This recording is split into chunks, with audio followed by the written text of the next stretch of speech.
Ce qui peut être intéressant, en fonction de leur âge, c'est de leur apprendre à réagir. C'est-à-dire que quand le détecteur de fumée sonne, je laisse ma porte fermée, ou je ferme ma porte, si elle est assez ouverte, et j'attends.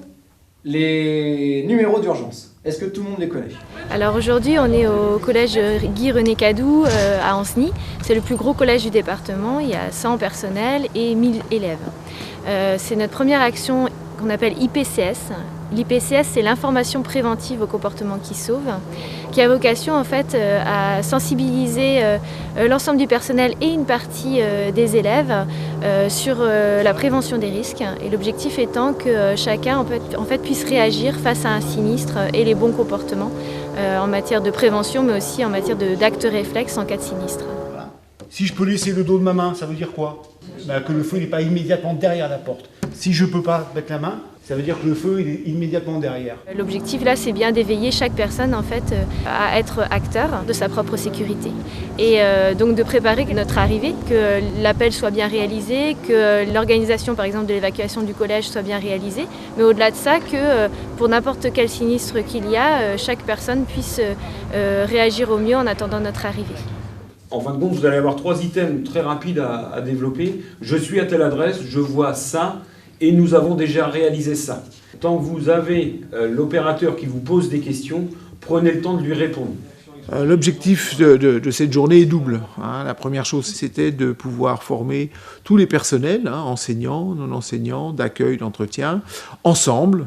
La seconde volonté, c'est qu'on participe tous par rebond, à partir de l'an prochain, à partir du moment où on est formé, à la formation citoyenne de nos élèves, puisque l'objectif aussi d'un établissement scolaire, c'est de faire en sorte que ces élèves soient non seulement de bons élèves, mais soient aussi de futurs citoyens conscients de leurs responsabilités vis-à-vis d'eux-mêmes et vis-à-vis des autres. L'autre intérêt aussi, c'est bien sûr, comme les personnes seront formées sur nos missions, c'est aussi d'éviter les sollicitations abusives des secours et voir pour les actions qu'on peut mener auprès des élèves dans les quartiers sensibles, réduire aussi les incivilités, voire les violences envers les sapeurs-pompiers. Enfin, dans le secteur rural, on va aussi, en parlant de nous, bien sûr, peut-être susciter des vocations et donc parfois amener des personnels à vouloir s'investir en tant que sapeurs-pompiers volontaires. Déclenchement, tout le monde sort. Recensement des personnes, les manquants, des élèves et des personnels. Les pompiers arrivent et après voilà. Alors les sapeurs-pompiers en fait, qui dispensent cette information préventive ont été formés pendant une semaine, soit au SDIS 35 ou au SDIS 77, pour réaliser cette action qui est une forme pédagogique assez différente de ce que l'on peut faire habituellement. Alors dites-vous bien, c'est une fumée froide, c'est une fumée relativement transparente. N'oubliez pas que les fumées toxiques opaques, on n'avance pas comme ça. Vous n'aurez aucune visibilité à portée de main, on va dire. D'accord ? Pour une première, on a des enseignants et des non-enseignants, les adultes de l'établissement qui étaient bien intéressés.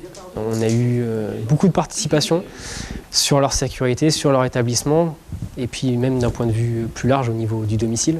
Donc je pense que l'objectif est rempli. Alors, ils ont découvert les moyens de secours qui étaient dans leur établissement, les extincteurs avec une pratique de l'extincteur.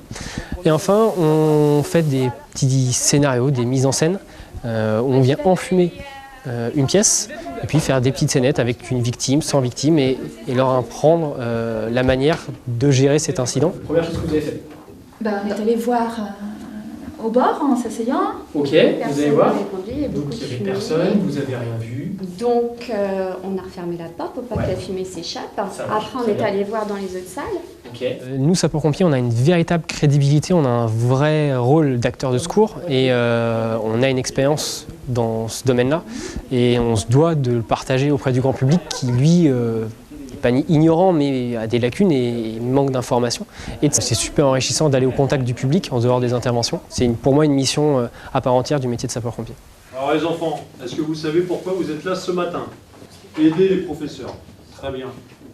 Les élèves? D'accord. Oui. La classe. La classe, tout à fait. Vous êtes là, vous avez dit le maître mot, c'est pour aider. Vous êtes des assistants, vous allez être des assistants de sécurité.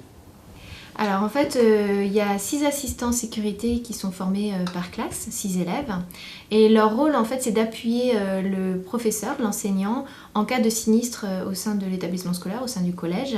Ils sont formés en fait pour avoir les comportements adaptés face à ces sinistres. Alors quand on va parler par exemple d'un incendie, ils vont avoir le rôle de guide-file au sein de leur classe. Pour pouvoir évacuer dans le calme, en colonne par deux, sans bruit. Donc sur ordre, en avant. La colonne se déplace. Le premier binôme vient devant. Le premier binôme devant. D'accord.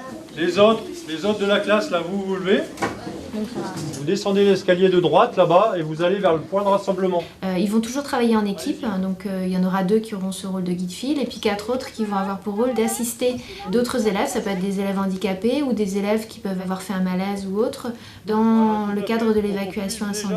Si on prend l'exemple du risque majeur, si par exemple il y a un nuage toxique et que l'établissement est amené à se confiner, ils vont appuyer le professeur dans cette mise en sûreté, dans ce confinement, et ils vont gérer en fait cette attente aussi qu'il peut y avoir tout au long de la journée.